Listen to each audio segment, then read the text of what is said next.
Have you recently received a new tech gift? We're going to help clear up some misconceptions that you should be aware of. Let's start out with one of the most coveted items for gamers, graphics cards. We've covered them quite a bit on this channel, but here's a concern some gamers have expressed that has nothing to do with how they actually perform.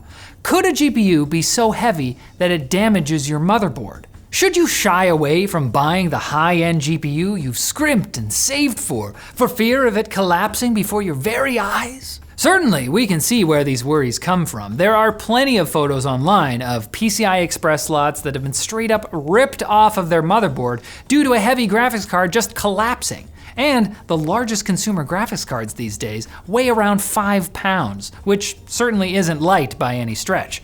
All that cooling that high-end GPUs require can make some cards pretty chunky. But here's the good news. Motherboard manufacturers are fully aware of how heavy graphics cards can get, and slots are designed with the card's weight in mind. Lots of these horror stories you've seen have been on older boards, or when significantly more force than just the weight of the card was put onto the slot.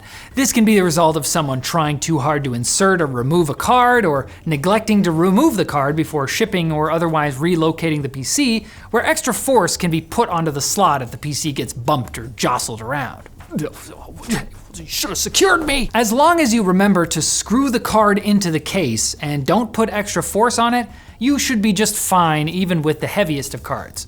Although some larger cards do come with anti-sag brackets, because sagging can pose a risk of damaging the card if the sag is severe, these are more important if you're moving the system around a lot. They aren't necessary to prevent your PCIe slot from breaking off if you're keeping your computer in one place. Let's step away from graphics cards and talk about a hot ticket item for everyone, right after we thank the sponsor of this video, Nexigo. Whether you're conquering the work from home world or joining virtual meetings, Nexigo offers a diverse range of webcams to ensure you look your best on screen. Discover Nexigo HelloCam, equipped with Windows Hello facial recognition for effortless login. Or take on your virtual gatherings with Nexigo Iris, the conference beast sporting a powerful Sony Starvis sensor. Whatever your webcam needs, Nexigo has you covered, from advanced features to top-tier performance. Nexigo, learn more at the link below. All right, this tip is about none other than the venerable TV. Specifically, we're going to talk about high dynamic range, or HDR, a feature that was once only found on high-end models,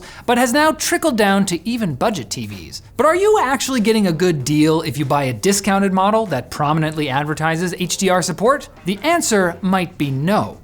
You see, HDR is a hyped feature because it can make the image on your screen look more detailed, especially in darker and brighter areas where traditional TVs often struggle, assuming of course that you're actually watching content recorded or mastered in HDR. But for HDR to make a real difference, the screen has to be capable of getting bright enough to reproduce these details accurately. This doesn't mean you need the highest end panel on the market, but most cheap TVs just can't get adequately bright. In fact, some of these budget models that technically support HDR don't even get bright enough to produce a good non-HDR picture in a bright room. So if you want a decent HDR experience, our opinion is that you should find a TV that can put out at least 600 nits of brightness, and definitely don't go for anything under 400 nits. Some models will list how bright they can get on the spec sheet, while for others you may need to hunt down a review on a site like Ratings. Buying a really cheap TV just because it has HDR support is like going to a $15 buffet because they have unlimited steak. It might be technically true, but are you really going to enjoy gnawing on a piece of meat that resembles shoe leather? If it tastes good. Finally, here's one for anybody who just got a new pair of headphones or earbuds. A common piece of advice you see on some headphone enthusiast forums is to burn in the headphones for a certain amount of time.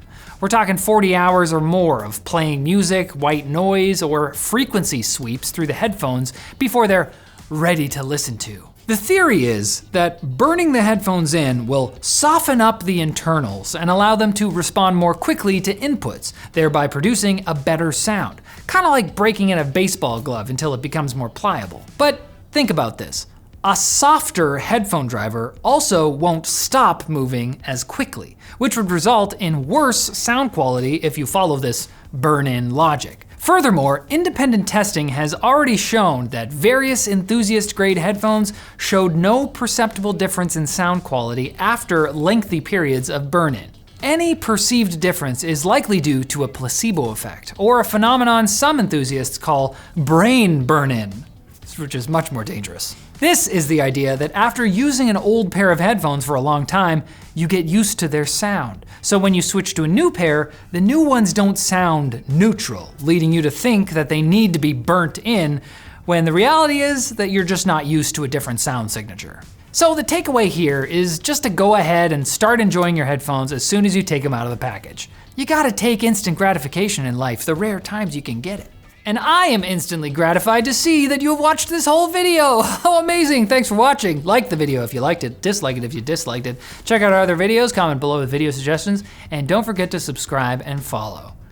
I'm listening in my audiophile grade headphones. I can hear you.